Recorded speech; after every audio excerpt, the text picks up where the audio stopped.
Brie-lieve! Welcome back for another episode of Can You Brie-lieve It? Holy cheeses! Today we're talking about holy cheese. Just like this one. Beautiful. Swiss cheese.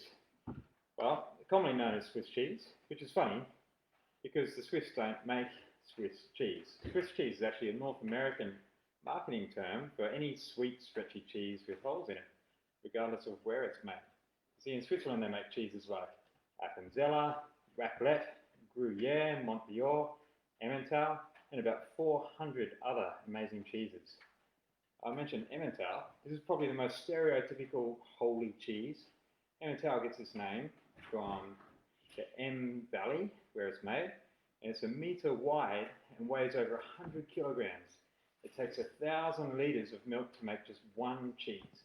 Can you imagine the Alpine cheesemaker up there with his funny little hat and a big 1,000-litre copper vat with a fire under it to warm the milk? He'd work all day and end up with just one cheese. One whopper big cheese though, actually the largest cheese in the world.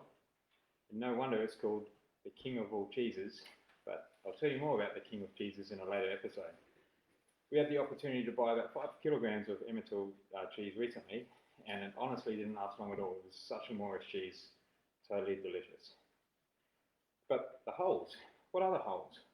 They're groovy, but why are they there? When I was a kid, someone told me that the holes are the bits that the mice ate.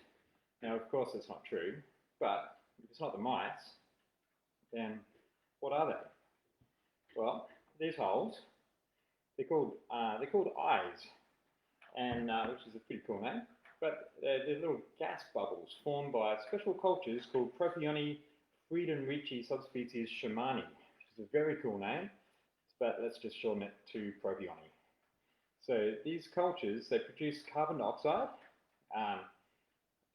So all cheeses have different cultures for creating different characteristics, but the Propioni produce these CO2 bubbles. If you look at the shape of one of these cheeses, you can't see it on this one because it's been cut in half, but if it was a whole wheel, it would be sort of flat top, flat bottom, and like a cylinder, straight sides. But these cheeses with holes in them, the sides are normally sort of ballooned out a bit because when it's made, it has straight sides. But as the holes form, these cultures produce these bubbles. It balloons out the shape a little bit, which is kind of cool. So, in order to quality test the cheese, an affineur will sometimes take a special little hammer, a little lightweight hammer, tap, tap, tap on the cheese so they can listen for the hollow sound. They can hear where the cheese is at. A bit like a dad, choosing the best watermelon. Tap a few, and that one there, that's the good one right there. And but if a cheese doesn't develop eyes, it's logically called a blind cheese. But when the cheese is really good and the eyes develop, sometimes they develop little droplets of calcium, and that's called angel tears. Inside the eye, a little angel tear. That's cute. Tears, eyes, blind, kind of a bit of a theme happening. Now these propionic cultures, they might hold another secret power. The recent research has focused on possible benefits incurred from consuming these propionic cultures, which is thought to cleanse the digestive system and possibly lead to a cure for colon cancer. Now, considering there's an estimated 1 billion of these living propionic cells are present in each gram of Emmental cheese, that's good news for us cheese lovers. Watch this space. That's it. I'll be back next week for more stuff you didn't know about cheese.